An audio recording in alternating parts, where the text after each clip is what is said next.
I remember the first day when I stepped into St. Luke's Hospital. The pure white walls and the scent of antiseptics hung in the air with the low murmur of life and death. It was my first day as an entrance in this new city. I was keen yet anxious, entirely unaware that I was on the verge of something nightmarish. Charles was the first to greet me. He had been there for years and was supposed to train me. In the beginning, he was charming, even in a quiet, confident manner. No bullshit. I feel like as a female, like no bullshit. Like on some real, this is probably what I would do. I'm being so serious. Like if I'm getting trained and that my nigga, that trainer looks like a weirdo, my nigga, I gotta dress ugly. I just gotta dress ugly, my nigga. Like, I gotta have like no make. I'm not putting no makeup on. On night shift too, I'm not putting no makeup on. Hey, I'm not doing it, bro. I just ain't gonna feel safe around a creep. He knew all protocols. That's only if I'm in an IMR video, though. You feel me? Every patient's name and seemed deeply committed to his work. You'll get used to working the night shift. His voice was smooth with a note of odd chill. However, the hardest of all is watching them go. Some of those elderly souls won't last much longer. I nodded, then completely unaware of how ominous were his words. As days passed by, I began to be apprehensive about him, and at times even somewhat impressed by Charles. His obsessive care for work, his passion, he showed up when I least expected him to, with a lingering gaze much longer than comfort would allow. It wasn't just his presence that made the Foxes confusing. There was an increase in patient deaths. I initially dismissed this as coincidence. The hospital was essentially packed with old patients, many already sickly. Then I noticed something disturbing. Almost every patient who died suddenly had been visited by Charles minutes before their demise. There was no correlation. Some of their conditions were stable, some were even getting well, but all— You think I hear murking old niggas? What the fuck?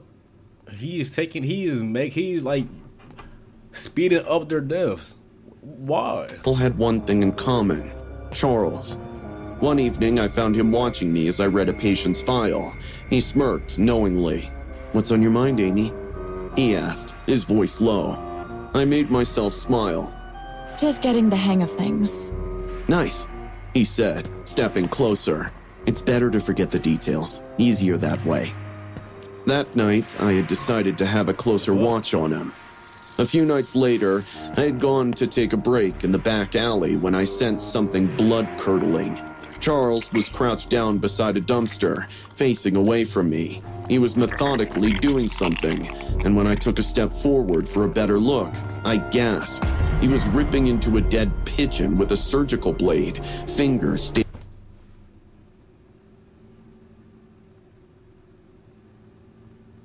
Hey, IMR, I need to know where, like, every video. I want to have a poll, right? I want you to do a poll.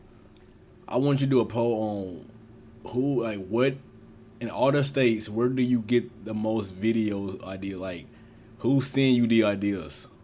I just need a poll on every state, like, from like percentage wise on where you get the most ideas from. Cause I need to not visit that state ever in my life. Who the fuck is doing this shit at a hospital? And niggas work at a hospital out here using tactical knives on a pigeon. Fuck no. stained crimson. His head shot up, his dark eyes piercing through mine. "What's wrong, Amy?" he asked, getting up slowly, knife still in his hand. I shook my head and slowly backed away. Oh, No, we good, bro. You feel me? Hey, continue what you was doing. I thought I saw something, must have slipped my mind. We good, though. I went out to get some air. His lips curled into that strange smirk. Air does good for you. I hurried back inside, my heart pounding. Whatever was wrong. Nigga, you went inside? You went back inside? Nigga, I'm not going back inside the hospital. I'm gone. If I see a nigga I work with outside behind a dumpster carving a fucking pigeon like it's Halloween, I'm not working there no more. That's a weirdo. And I feel like if I report it, he gonna come back for me next. With Charles, it wasn't just in my head. Days passed and the deaths continued. I started keeping notes, watching his every move. I noticed how he always seemed to be around when a patient took their last breaths. He would enter their room, sometimes alone, sometimes under the pretense of checking vitals. Moments later, the machines would beep their ominous tone, signaling the end. Days later, I followed him quietly from one ward. So doesn't the guy here continue? He just murking people and you just taking notes on like what? You don't want to take this up with a supervisor or some shit like this? He's a murderer. To another. He didn't seem to notice me at first, but then came to an abrupt stop, as though sensing my presence. Turning his head slightly, he whispered, "You really shouldn't be out here by yourself, Amy." I froze. His voice was soft, but held something sinister underlying its gentle tone. I forced a laugh. I'm just checking on the residents.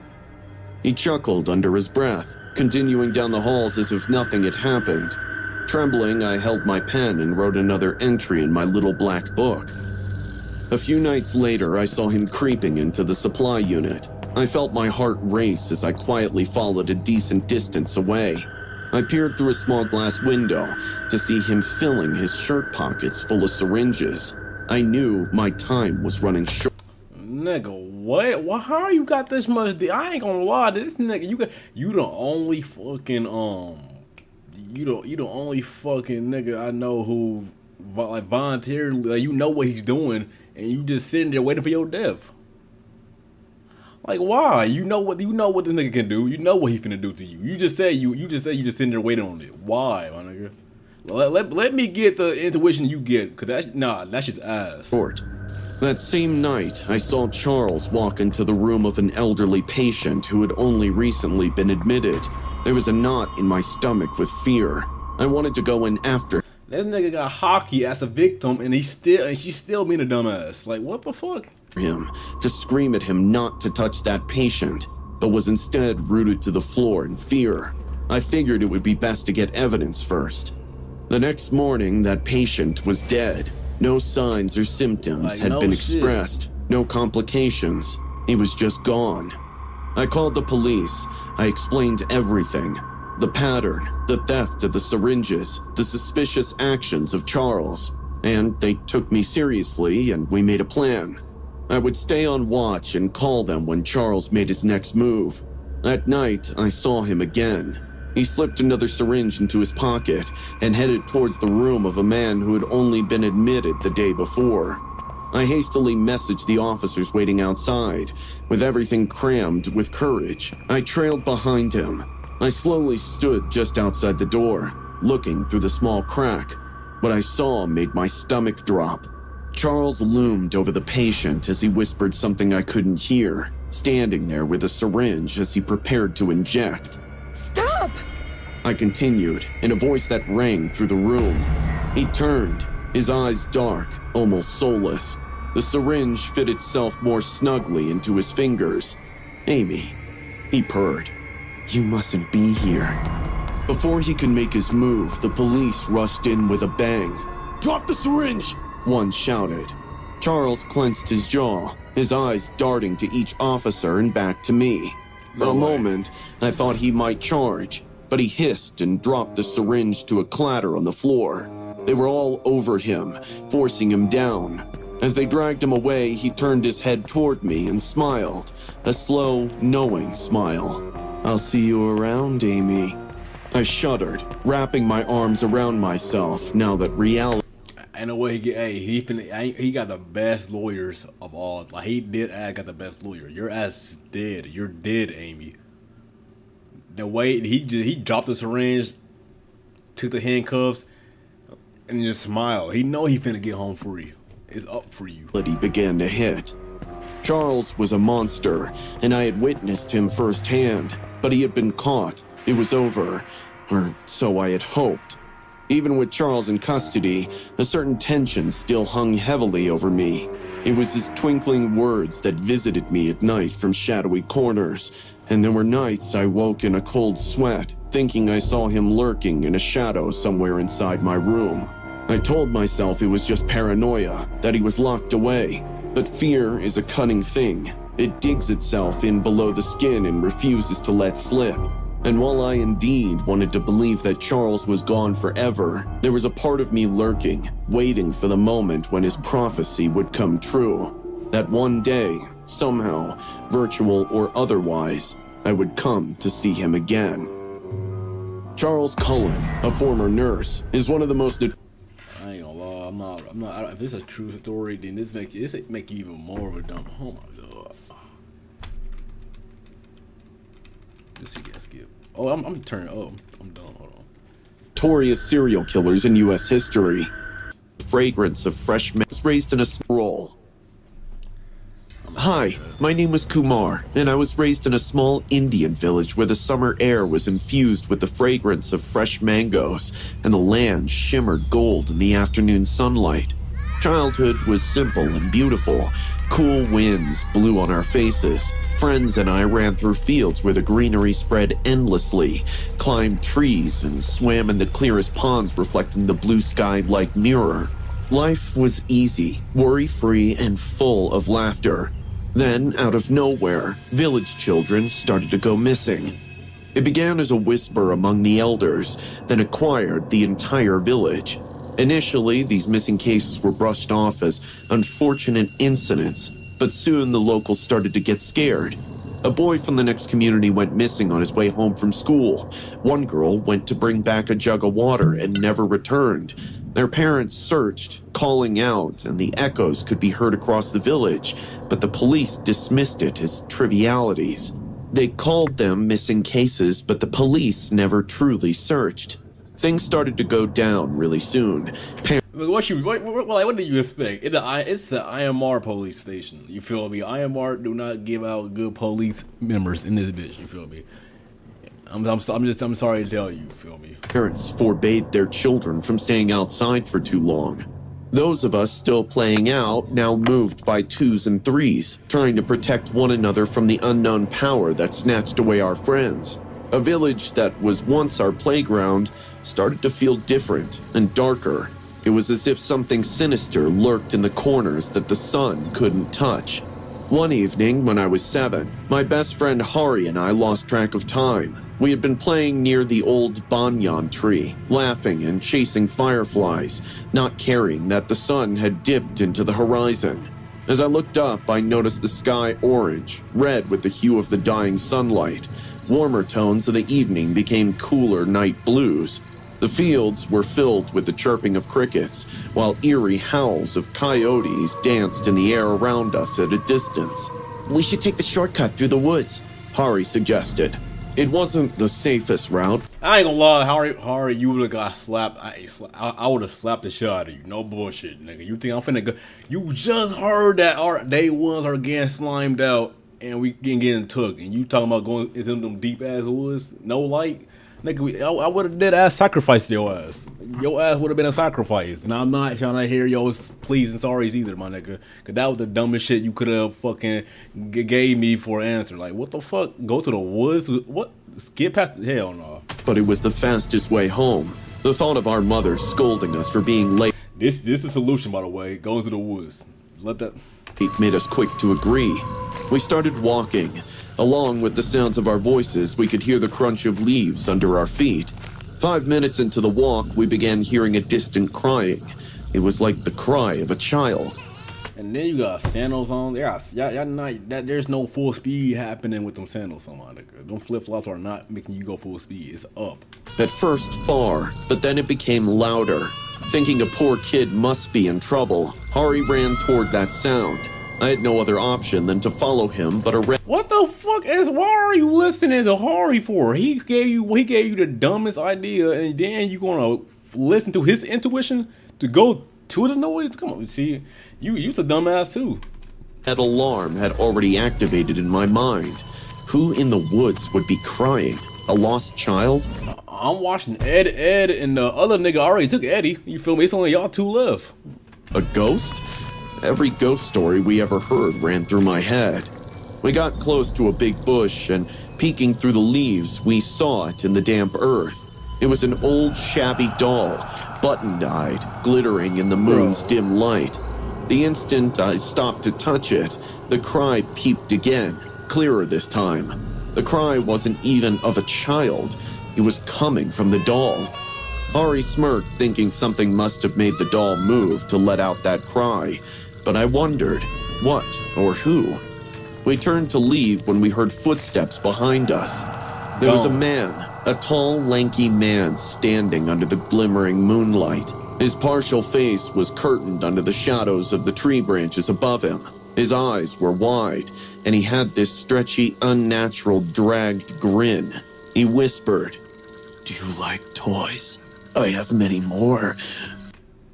Hey, remember one thing, my nigga. You in this position because you was a dumbass and because of Hari. Now you can get out of this position. Let me tell you why.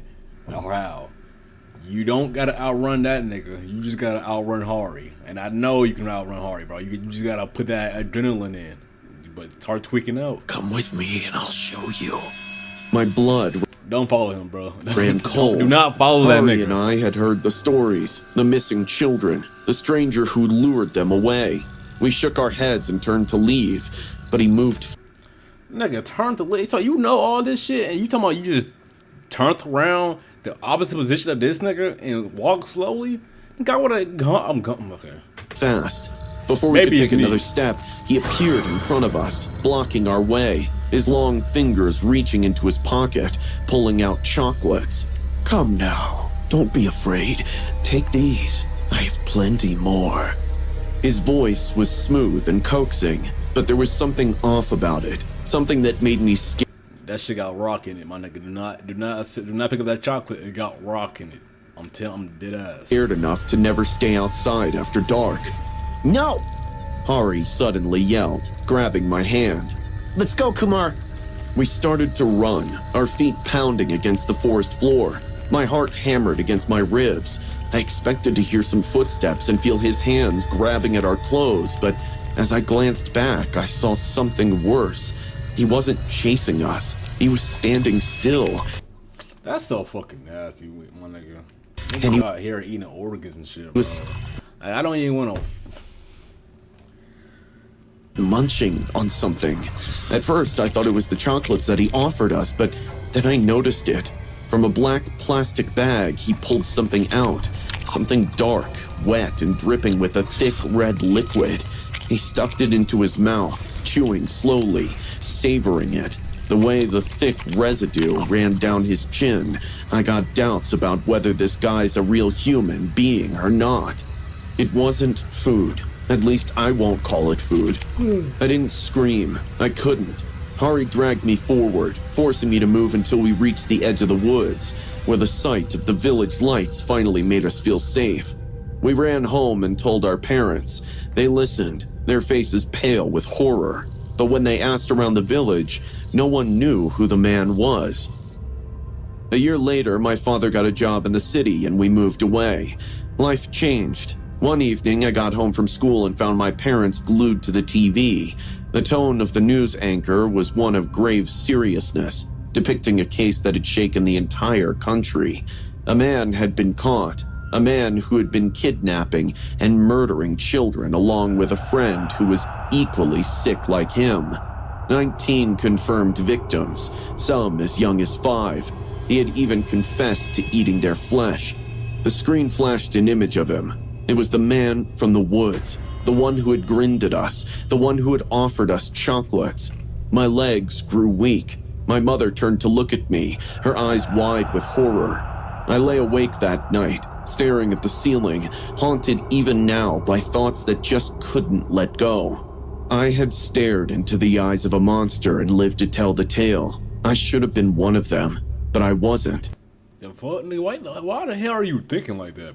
I should have been. No, the fuck, I should not.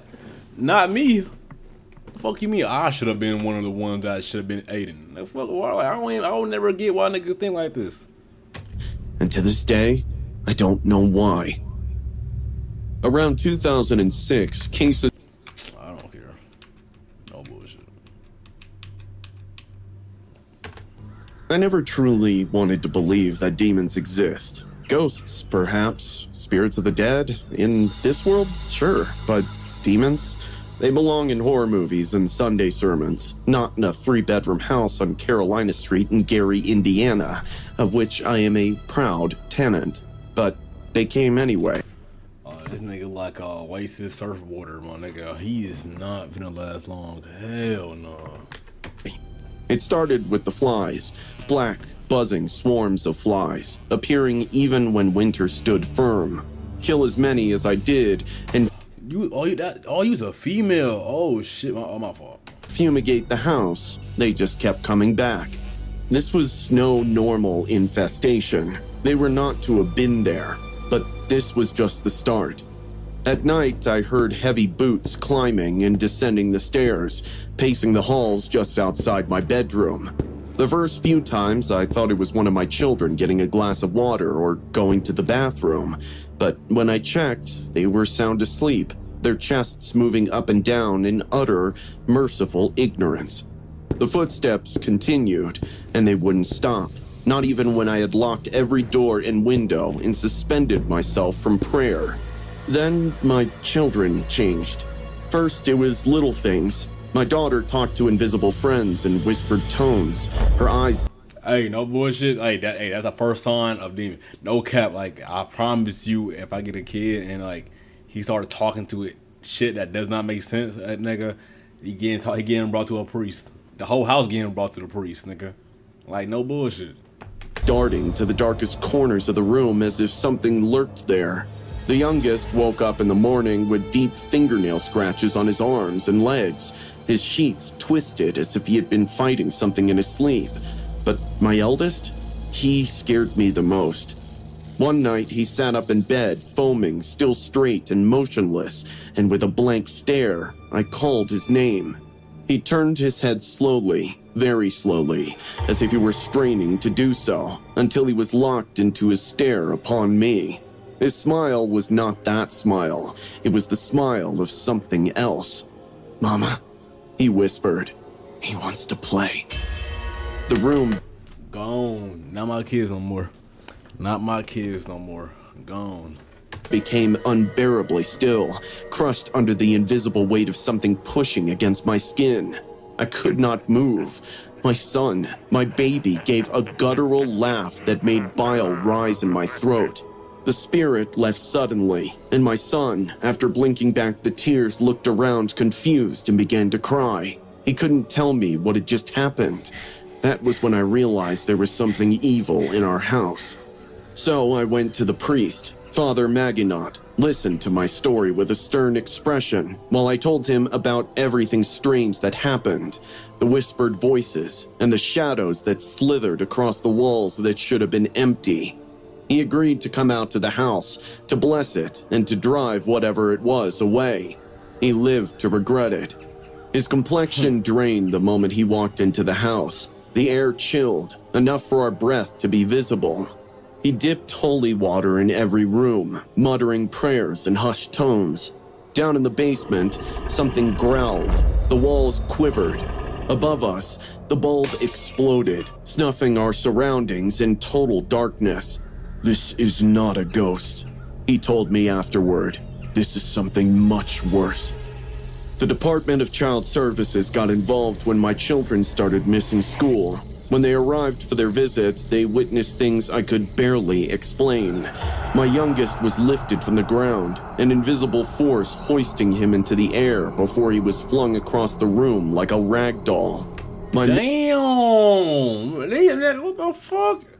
Middle child walked backward up a wall, an inhuman grace in his movements before he collapsed to the floor. Hell yeah, see? Unconscious. The caseworker screamed. The nurse ran for help. They took my children away that night. In the quiet darkness of the empty house, I cried all alone, that cold terror. The fuck? Nigga, there's not a single cell enemy that is brave enough to sit in that house by myself. No bullshit, nigga. There's no instigating. There's no nothing about this that finna make me sit in this house, nigga. You can call me pussy. I don't give a fuck. I am not being in that house. That fucking up by myself too. I wouldn't even be in there for 5 niggas. You think I'm finna be in there by myself? Terrible night with only that thing crouching in the other room. I fought, I prayed, I begged to God to take this curse away from my family. The priest returned, stronger this time, more prepared. He performed an exorcism on me first, 3 times. I don't remember much, just flashes of darkness, the feeling of something clawing inside my skin, trying to tear its way out. I remember screaming, though I don't recall if it was my voice or someone else's. On another night, I saw the thing in the window. I was lying in bed, exhausted, but too petrified to sleep. This heaviness came over me. Further back on the bed, pressure coming onto the bed. It crept up my legs. I gasped. I couldn't move. The room was dark, another darkness looming above me. He had no face, but his eyes, those eyes were disfigured as burnt embers filled with hatred, hunger, and some other sense. Disdain. You'll never be free. Why are we still in the crib for? Like, I just want to know. There's not enough value. That crib is not that valuable for me to be in that bitch while a nigga talking like this to me. Fuck no. Voice growled. With sensation Leave. finally flowing again through my body, I leapt off the bed, gasping for air. It felt as though it had all turned to ash in the back of my throat. I ran. I took my keys and fled into the night without looking back until I reached, miles further, the church where Father Maganut waited. I sobbed. He pressed a crucifix into my hands, firm-fingered. Then we shall make it. The last exorcism was different, intense, violent. The thing inside me, the thing inside my children, the thing inside the house fought back with a vengeance. Doors slammed, walls shook. My screams were interspersed with moments where I got a question. Why do priests, why do they go by themselves when they do this shit? No bullshit, pastors and priests, I gotta be one of the most bravest people of mankind to do this. And by yourself too, I need backup. You feel? I need a brethren on my left, right, all times. Boy, I can't do this. Hell no. Tried to shake off the thing weighing on me. It hissed in my ear, said things to me that I will never forget, but never utter. Then, suddenly, it was gone. The air cleaned. The house felt still. The darkness that had clung to me, to my children, to every square inch of that damned place lifted. We moved out, left it all behind, that house, and I never looked back. Years later, I learned the house got demolished. It was bought by Zach Baggins, filmed in a documentary, and then ultimately destroyed. But I know the thing that had tormented us hasn't vanished. Not really. Sometimes, late at night, when I close my eyes, I still hear the whispers. You'll never leave me. You're not gonna whisper that in my ear. Skip.